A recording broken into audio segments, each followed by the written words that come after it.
Hi, my name's Sarah Nemechek, and I'm an alcoholic. It's great to be here. I'm a member of the Primary Purpose Group in Durham. And we meet on Tuesdays and Friday nights at 7 o'clock. We would love to have you visit us if you're in that area. Another home group member is with me tonight, Renee, who I have thoroughly enjoyed their company. I'm kind of at that stage in life right now where I'm a mom of 2 young children, and to get out of the house is just so wonderful. And so I have really enjoyed those ladies tonight so much. Like, I am on cloud 9. So, my home group member's here too, and she was part of that naming process. I want you to know that she's just as much to blame as I am. So, my sobriety date's December 24th, 1998, and absolute miracle. I never knew that was going to ever happen. I didn't see it coming, and I'm just so glad it did happen, and that I've been able to stay here. So, I'm going to tell you in a general way what I'm like, or what I was like, what happened, and what I'm like today. And I'm going to start with that now. I'm from Wilson, North Carolina. I was born and raised there. I'm not from an alcoholic family. We have some examples of alcoholism in our family, but interestingly enough, we have some examples of people who were hard drinkers and were able to stop or moderate because of a good reason.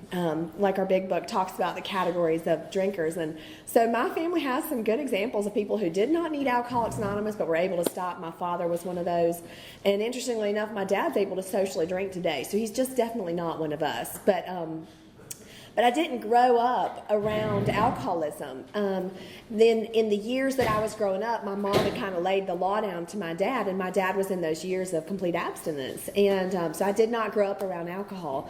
And so I was not a person who learned it from being close to it.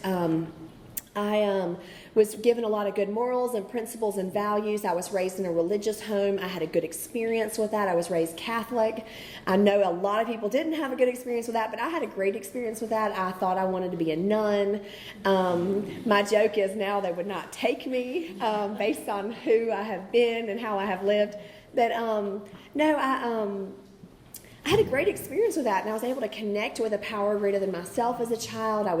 I suffered from a lot of problems on the inside as far back as I can remember. I'm a person that's had panic attacks since as far back as I can remember, I would just start shaking and uncontrollably, and just because of anxiety and fear, and so I've had those ever since I was a child. I have had a lot of resentment against people. I always compared myself to other families, and we never had enough. We used hand-me-down clothes. We didn't have the values of the people in this part of the country that I'm from, the Midwest, and I didn't belong here in the South. And I worked on a horse farm on the weekends. I was a country girl trapped in a city, and I had a lot of isms about me, but I was able to connect with that power greater than myself from a young age, and find some relief with that, with those things that were inside me. Again, I had a lot of stuff going on inside my head before I ever started drinking. A lot of that was the fear that I've already talked about. It was the kind of fear that would keep me awake at night, that I would rehash the day. I would anticipate what was to come. I couldn't sleep, and I couldn't relax. And I would be overcome with fear, and I would have those moments of I would start shaking in the bed, just lying there thinking about things and about the worst case scenarios and things the what ifs and things that might happen. I used to have a lot of fears that of the house burning down, that my parents would die, that nuclear war. Just watch the news today and just take any one of those things that you hear on the news today. But those things would stay in my mind, and I could not get them to budge. And those were some of the things that I learned that prayer would help me relieve some of that fear, but it would just never take it away completely. Again, I was very resentful growing up. I already mentioned that. I was very selfish and self-centered. I had things happen to me as a child, but I didn't know that they happened to everyone else, and so those kind of things locked me inside. I lived in isolation and uniqueness, that those things didn't happen to other people, and I couldn't talk about them to other people.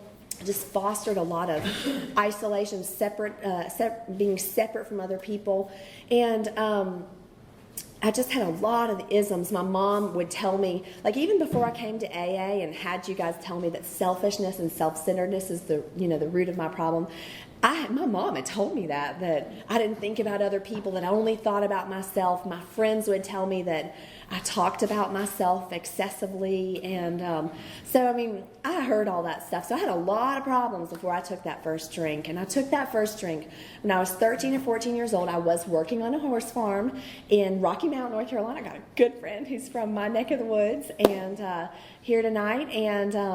And I was working on a horse farm, and I was a camp counselor, and during the week, some older kids went out. We were staying on the farm every night that week because we were in that stage where parents had to, we didn't have driver's licenses yet, so parents had to drive so much. They were taxi drivers. And so instead, they just left us there all week long, and it was in that week that I was really introduced to alcohol. And I remember that night like it was yesterday. I remember that I was running with these two girls that were so cool, and I was so not. At this time of my life, I had the before pictures of Proactive. I had terrible acne. I was locked in myself and in that self-centered fear I'd already described. Those girls knew just what to say when they were talking to boys. They had been around the block and done everything, and I had no clue what to say. I'd never done anything. And so I remember that I was hanging with these girls, and some older kids brought some alcohol home. And there were 3 of us girls, and there were 4 drinks, and we each got one. And the magic happened for me with that first drink of alcohol. I remember all my fears drifting away. I remember my acne disappearing. I remember that there was this one guy that we all had our eyes set on, and he paid attention to me that night. And prior to that, he would have never known I was in the room. And it worked magic for me. And so there were 3 of us. There were 4 drinks, so 1 was left over, and I was like, stand back, that is all mine. And I went after alcohol from the very first introduction to it, like I needed it, because it solved for me all those dilemmas inside of me that I had no power to solve on myself. And the power that I had established with the relationship, my power greater than myself at that point wasn't enough to overcome those other things. So it won out, and I started drinking. And I drank as much and as often as I could from that point on. I didn't grow up in an alcoholic home, but my parents happened to have the alcohol left over from their wedding 15 years prior in the home still. And they were not obviously drinking it regularly, so I didn't have to water it down to... because they didn't know if I was drinking it or not. And so, I mean, from an early time, I was fixing a drink in the house when they weren't home, when they had gone to bed at night, when I was getting ready to go out in the evenings. It was something that just took the edge off for me. It just helped me relax. It was something that I looked forward to do. It helped me get ready to go out and drink. And I would do that at the house. I would hide a bottle in my closet. I would hide a bottle in the leaf pile around the corner from my house. I mean, you name it. I immediately recognized what alcohol would do for me. And I'm a person that really never had those. I hear that people may sometimes, set limitations on their drinking and say that they'll never do certain things. And I didn't happen to go through that at this age. I didn't really... I thought that if alcohol worked that well on a Saturday night, it would work just as well on a Wednesday night, or it would work just as well on a Wednesday morning. And so I never really had the limitations put on it. I just drank any time. I mean, if it was there, let's do it. And so it was initially a social lubricant for me. It eventually caused problems socially for me, but it was all that kind of, I saw what it did for me and not so much what it did against me. I ended up, having conflict with everyone around me because of my drinking. Initially with my friends and the people I was drinking with, my behavior was unacceptable. Had to change groups of friends over and over to seek people that drank more like me. I had problems with my parents from the very beginning because of I could not get home on time. I would start the evening out trying to control my drinking just so I could make it home by a certain time, and I could not do it no matter how hard I tried. And so I had problems with my parents. I had problems with the law. I had problems with the school that I was enrolled in because I told you I just drank any time of the day. And so began to have problems in every area of my life. And of course, at that time, I'm only still seeing what it did for me. And I was institutionalized for the first time when I was 16, and I was sent to a psych ward. And I don't remember ever getting the message of Alcoholics Anonymous at this facility. I just remember getting a prescription, a diagnosis, and being sent back out. I don't ever really remember them talking about alcohol being my problem. So I got out and I continued to drink with these new mental health medications, you know, on top of those. And so that was just a roller coaster of its own. I was very, very spiritually sick. It was one of the darkest periods of my life. I suffered from very great, deep depression, not only from consuming so much of a depressant, but just from the mental health problems and the medication on top of that low. And I would go out and I would binge on a weekend, and then I would have such remorse on facing what was ahead of me that I would take the medications I'd missed over the weekend, just trying to help me get ready for the next day, and I was out of control. So I experienced things in that time of my drinking that I ended up coming into Alcoholics Anonymous for the first time when I was 16. I didn't stay. I came to support someone and convinced her to drink after the meeting. Embarrassed to say that now. I was introduced to Alcoholics Anonymous really when I was 17. I met Wallace in Sanford. I was a Scoggins kid. I don't know if you guys remember Scoggins. It was kind of like Bethesda Links, but in Sanford. And then I've been able to stay in Alcoholics Anonymous since I was 18. But I had a very rapid period of drinking.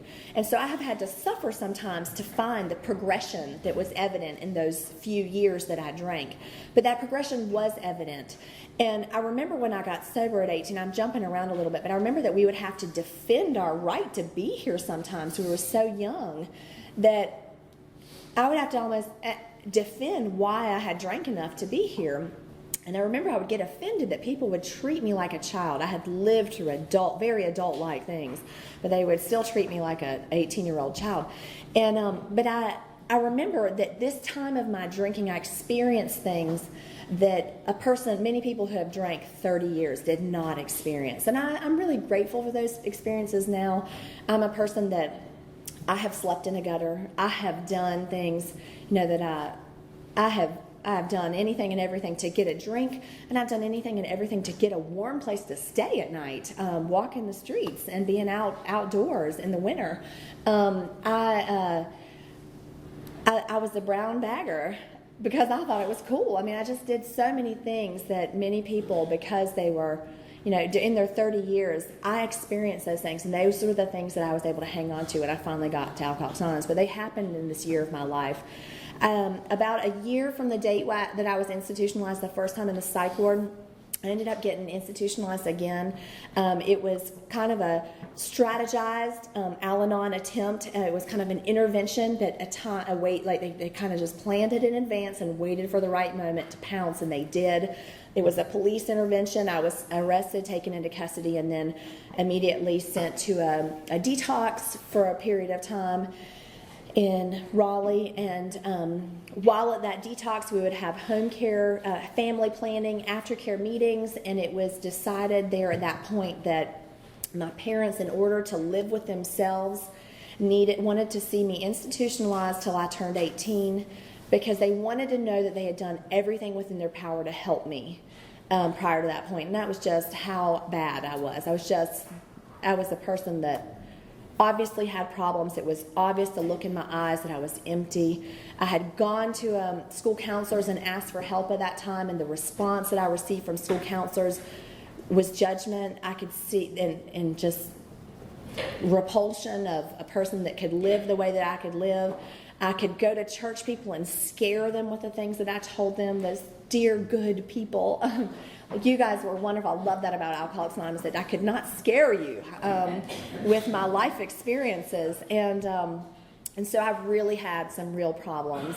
And so they had me institutionalized in Sanford at this Scoggins facility till I turned 18. And that was where I was really introduced to Alcoholics Anonymous for the first time, like a real solid introduction.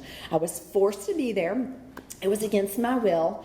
But we had to sit through big book studies, and we had to sit through 12 and 12 studies while there. I wanted to put my fingers in my ears and shut it all out because I identified with everything, and I didn't want to identify with anything.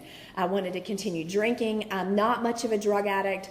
I was crazy enough without the drugs, and I just knew that if I ever did the drugs, like, I would be one of those that would never come back. And and there were other circumstances that just really limited I ran with people who sold it. We didn't use it. It was just a different generational time, and with different people, and so I don't have a lot of drug history, but I did use some, and so I said, well, those are my problems, and if I stop using those, I'll be fine. Just, you got to leave me something. And so I could not fathom this idea of living without alcohol. Like, it's legal. Normal people drink. Like, I could not connect the fact that I wasn't normal, that I had this condition. And so I heard what they said in this program against my will. I resisted. After being there for 3 months, I said, if I don't start showing them something, they're never going to let me out of here. So I said, I'm going to fake it.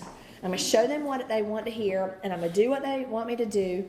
And or I'm going to show them what they want to see, and I'm going to say what they want to hear, and all will be good. And the problem was, for me in my alcoholic mind, is that the barriers went down and the truth came in.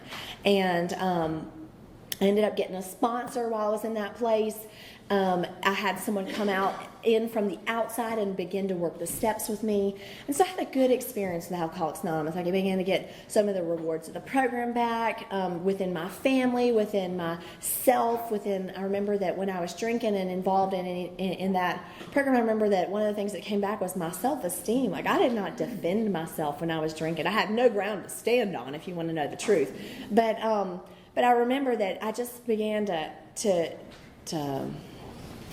I remember that I would defend myself. I would stand up for myself and have some self-respect in the program when I was going through that program in going through Scoggins. And so I got out of there, and I made a semi-connection to the AA on the outside. I made some visits. I got a sponsor, but I wasn't pursuing the program with the desperation needed to be able to hold me here. And so I got out of that program, and I wanted to still enjoy the vicarious pleasure of the other lifestyle that I had lived without drinking. People that I considered having drinking problems were very excited that I was not drinking. They thought that was a good idea for me. And so that's like a Jeff Foxworthy thing. Like, if the people you think have a problem are happy you're not drinking, like, you might be an alcoholic if. And so, like, I returned to that lifestyle, and I'm living this double life. I'm trying to be sober and honest and in the program on one hand, and then here I am affiliated with a very different way of life, a very opposite way of life, still trying to live in both of those worlds. And it obviously did not mix well. And my return to drinking was classic alcoholism, in the sense that I got out and I didn't want to drink anymore. And that confused me, because I thought that I was safe, in a sense. Like, when I go into prisons today, and when I hear people say that, I get the most nervous when they're like, I don't even want to drink anymore. I'm like, ooh, that's a bad sign. I mean, because I was overconfident, because those thoughts had gone away to some degree. And so I began to go around these old ways of life and these old places and these old people, and I didn't have any trouble resisting a drink. And my alcoholic mind began to play with me and began to say, well, a real alcoholic would have given in the very first time they were in contact with the drink. I may not be a real alcoholic, but I didn't take action at first. I just let those little ideas begin to grow and increase in my mind. And one day, just kind of like they say in the big book, and one of the examples of stories is that it was a place and it was a thing that I had done many times in that period of sobriety. But one day, without even planning it, without even seeing knowing that it was going to happen, seeing it coming, I had let my guard down enough, my confidence was high, that I ended up being around a drink, being offered a drink, and without even having any defense, I accepted that drink. Like, I did not even think in that moment why it would be a bad idea for me. And so I ended up ingesting that drink, that alcohol, And then realizing after it had been put in my body, oh my gosh, what have I done? And then the very next thought that came into my mind was, well, I've already started back. I might as well make a good go at it. So my return to drinking, I did return to drinking. The first night that I drank, I didn't have that much trouble with it. I had some degree of control that very first night. I go to my sponsor and say, I think we're making a big deal out of things, that, I'm young enough, I've learned enough about my alcoholism that I'll be able to ward things off if things get bad. And I told her this, and she just, I can only imagine what she was thinking, but she didn't think it was going to go well, but she said, you can go out and try if you need to. And so I went out and tried, and my plan was that I was going to go back out and I was going to drink for 10 more years, because mind you, I turned 18, and I was going to drink for 10 years because I deserved those 10 years. I felt totally cheated by you guys that got to go out here and drink for 30 years. Like, that was on my first 4-step, that I was cheated those good years of drinking. And so I said, I'm going to go back out and I'm going to drink for 10 more years. And I'm going to come back to Alcoholics Anonymous when I'm 28 years old, and I'll have plenty of time at that point to restart my life. And every time I say that, I hear two things. I hear, number one, I knew that I belonged here. I knew that I would try to come back to AA at one point. If I survived to do so, I knew this was home for me. I identified with everything about this program. I connected with the people.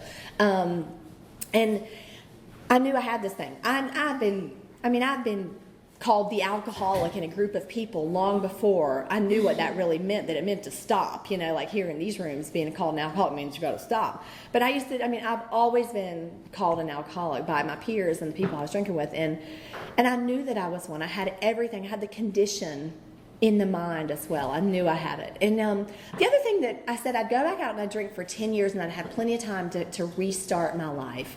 And I hear that too, that I would have plenty of time to restart my life. And I am the type of drinker that I lose everything when I drink. My only aspiration in life is to get a man or get a government check coming in that would pay my life so I can drink every day, all day long. That's all I lived for. I had no purpose, I had no function, I had no plans.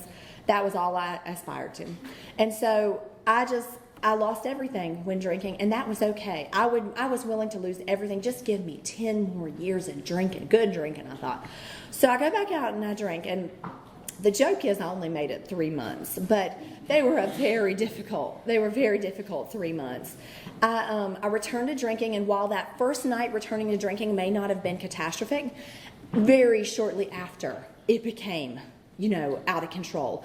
And what was terrifying to me was to know where the solution was, that I could come to AA, but for some reason I couldn't get the motivation to come back, that awful things were happening around me and I couldn't stop. I couldn't get out of the downward cycle. I knew where the answer was. I knew where the help was, and I couldn't get out of it. And so I'm in that period of time. I've got this job as a night shift waitress at a restaurant that my manager I get a manager who's a member of Alcoholics Anonymous, who knows I really should be in Alcoholics Anonymous, that I was a low bottom drinker. I drank bowls, Schlitz malt liquor, and I would drink a couple of them. Right there in, and I would drink, several of them prior to going into work.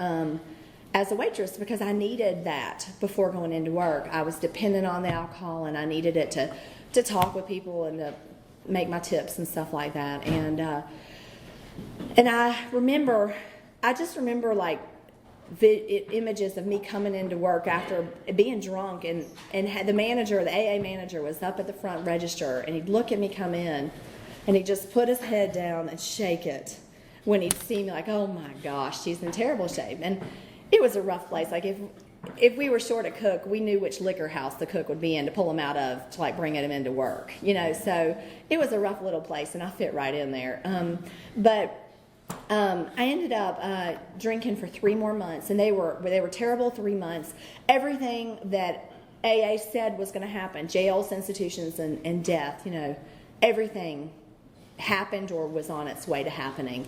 I was sent to jail. I went to jail right before Thanksgiving of '98. My graduation gift, the only reason why I graduated high school was because I was enrolled in Scoggins, and I got a graduation gift as a car. I wrecked yet another car that night and ended up going to jail that same night. And my parents were happy where I was. They said, you can stay there. We know where you are. We can sleep at night. You can wait till your court date. And so I'm fine. My friend's mom's in the cell with me. You know, we're good. And so anyway, so I go to jail. One of the things that really rocked my world and really was the thing that caught my attention was that the jaywalker for me, the way that it manifested in my life was that I had such a destructive, reckless, irresponsible, spontaneous life that I didn't ever think about any consequence at the time of acting. I never thought about anything. And the jaywalker thing for me was that every time I got sent somewhere, they do blood work. And I always knew that I'd have something. And every time I'd be clear, and it would be a miracle that I'd be clear just from something that you can't get rid of, you know. And but I'd end up in that position again with that fear, just knowing that this time it's going to happen, and asking myself, how did I get here again? How did I get in this position again? And I would have firm intentions of not doing this again, of changing my life, of not repeating this. And I would find myself in that position over and over and over again.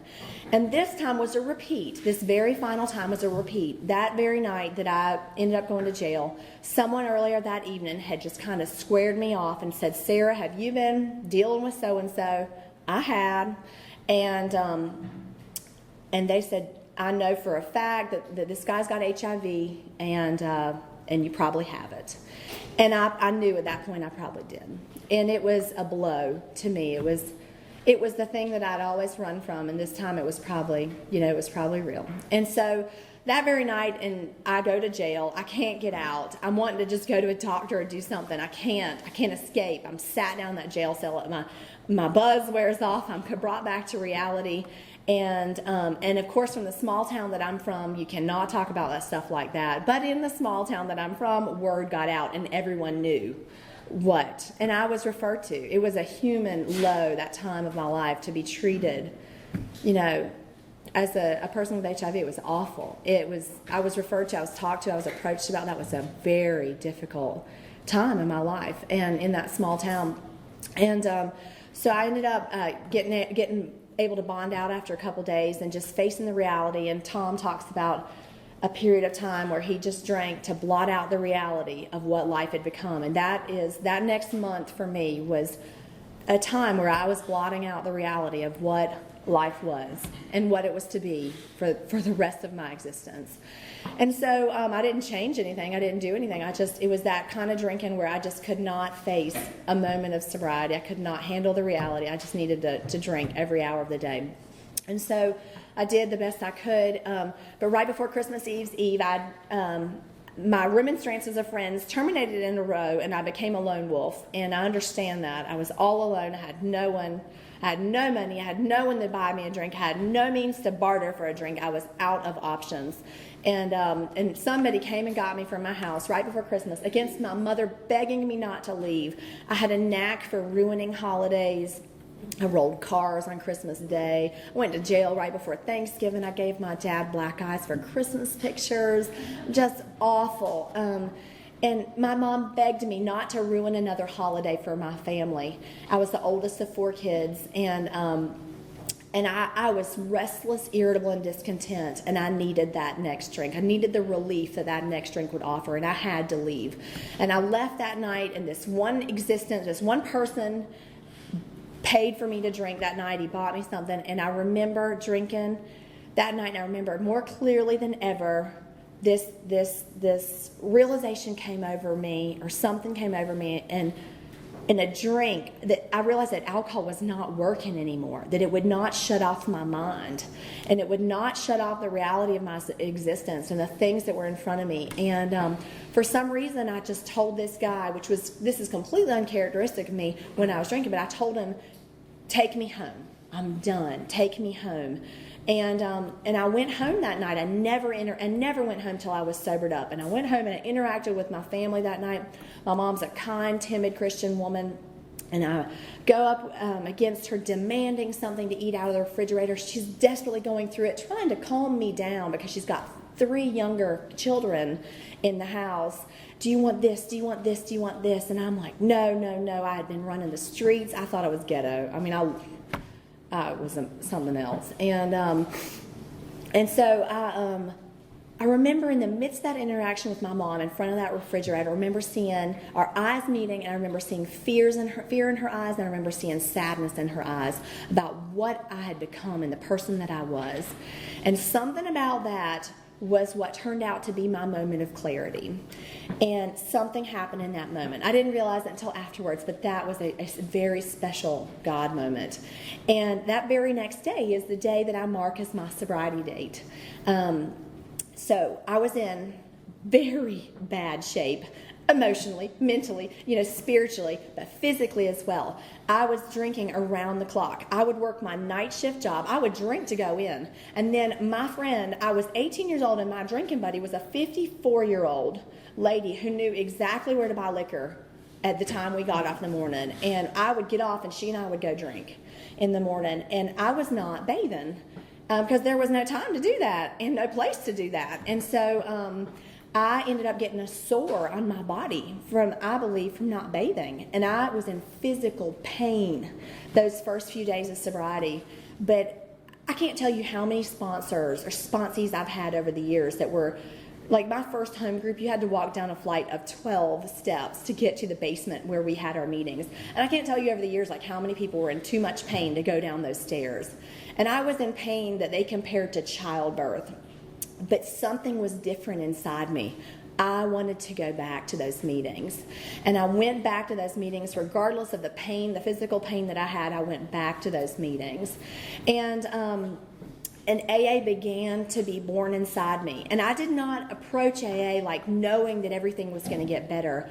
I approached AA this time saying, I'm 18 years old. I was too scared to go get an HIV test, but I very likely have it. I mean, it had been my jaywalker thing over and over and over again, and this time it's just real.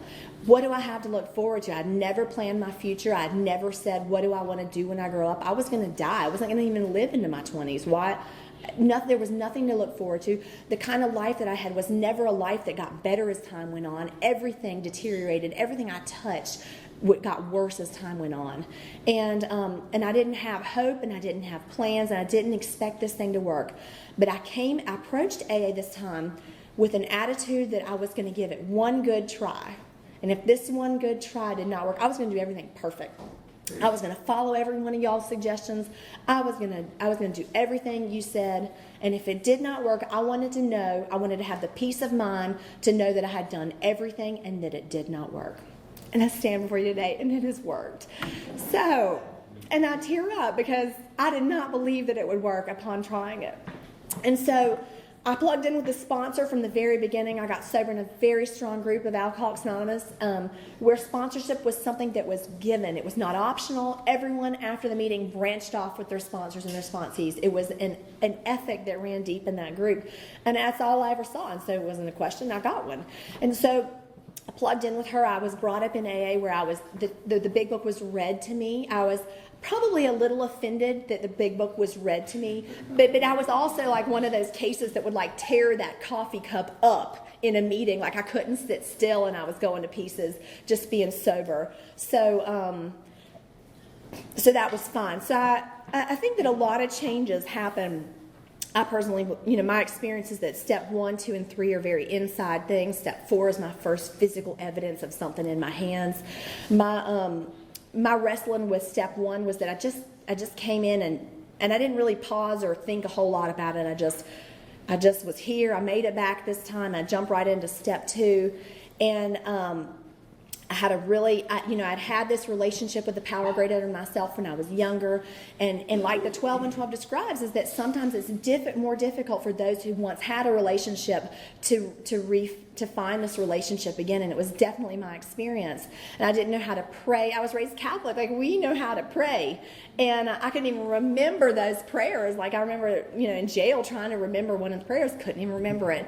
And but I didn't know how to pray anymore. And I remember that my first sponsor taught me that if I would just write letters in a letter format to God, just say, "Dear God." And I found one time working with a sponsor, like going through old step work to try to help a girl. I found a letter that said, "Dear God, I hear people talk so well about you, and I'd love to come to know you the way they do. Signed, Sarah," at the end. And that's how I started with anything that I could. And so I'm here, I'm wrestling with step 1 and step 2 and then step 3, trying to decipher what is this will for me. And every day for me was a struggle of facing sobriety and of doing this thing and living without a drink and the reality of my life as it was going to be. And I remember that I didn't know how to face life, and I didn't know how to do normal tasks that people did.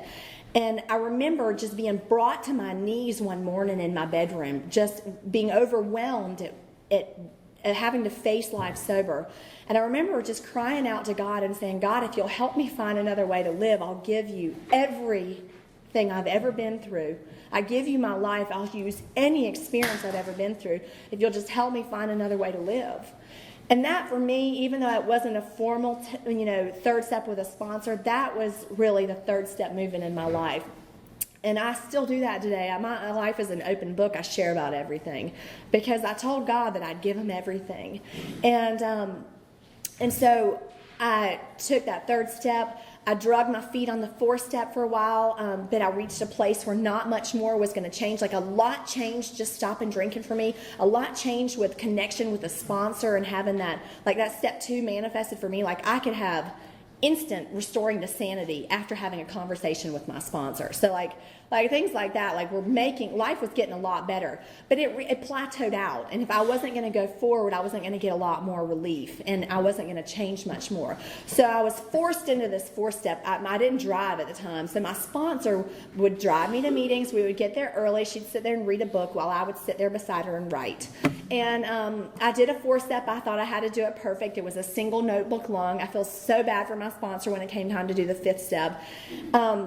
I told you that the experience that I came into AA with was judgment. If I ever opened up and shared honestly with a counselor or with church people about what was really going on in my life, I was met with judgment. I was met with a very bad reaction from them. And so I just kind of expected that from her. And so I had to test her with a couple things first, like out to eat. I just drop her a piece of information. Nothing fazed her. She worked at a close custody men's prison, so nothing would faze her, But ended up doing a fifth step with her. And I remember that one of my favorite things about this journey through the steps taken out of the big book is that, as they tell me to do certain actions, and after I take those actions, they tell me what results will follow, the promises, not just the 9th step promise, but all those promises throughout the book. And I took the actions, and the results that they said would happen followed. And so after I took that fifth step, I remember that I was on new ground. I was a different person. I could meet people in the eye that I had shameful experiences from in the past, and something was different. It was amazing, after that fifth step, having done that. The sixth step for me was a real turning point in my sobriety, because I was clearly aware, the line was clearly forged for me. And it was about, I couldn't be on both sides of the fence anymore. And so one of the things that had been a defect of mine in my past was an unhealthy dependence on men, that a man would pay a bill a lot faster than God would. And so what happened is that it was explained to me that God could not act in my life until I removed that unhealthy dependence that was going on. And I depended on that. I mean, it was just kind of a tool for my old lifestyle. And that came up for compromise. And it was time that had to go. And there were other circumstances going on. But I had to stop doing that. And it was, for me, wrenching it out of my being to take that from me. Because I did not trust that God would show up. I did not trust. It was like how it works. We were at the jumping off point, and I really felt like at that period of time, I was on the side of a cliff, jumping off and trusting the AA parachute would open. And my power always lets me fall a little bit longer than I think I need to. But I waited, and what was really neat is that in that period of time, I trusted. I cut that defect with the help. Only, it was greater than me. Like, it was as much as alcohol for me, the removal of that defect.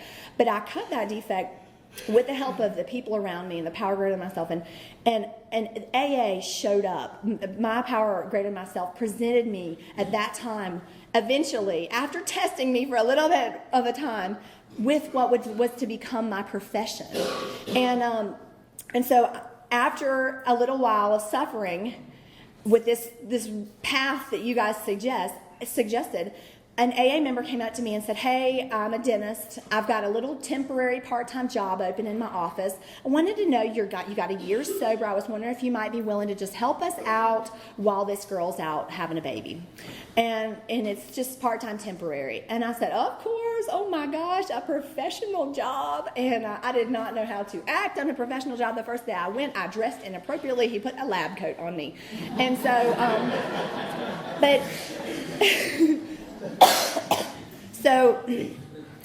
but I got this job at this dental office. This girl I replaced never came back.